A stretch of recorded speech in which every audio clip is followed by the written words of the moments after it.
ஒரு சிறிய கிராமத்தில் ராமு என்ற கடைக்காரன் வாழ்ந்து வந்தான். கோடை காலத்தில் அவன் இனிமையான மாம்பழங்களை விற்பனை செய்தான். அவன் பழங்குகள் மிகவும் சுவையாக இருந்ததால் கிராமத்தினர் அவனை நம்பி வாங்குவார்கள்.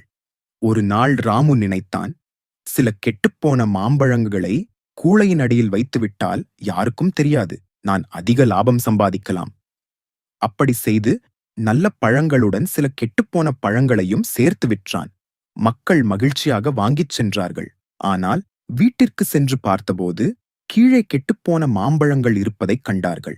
அவர்கள் மிகவும் ஏமாற்றமடைந்தனர். அடுத்த நாள் யாரும் ராமுவின் கடைக்கு வரவில்லை.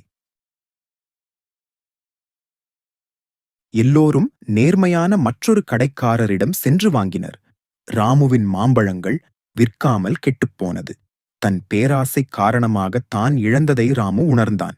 அதன்பின் அவன் எப்போதும் நேர்மையாக விற்பனை செய்யத் தொடங்கினான். பேராசை சிறிது நேரம் லாபம் தரலாம், ஆனால் நேர்மைதான் நீண்ட நாள் வெற்றி தரும்.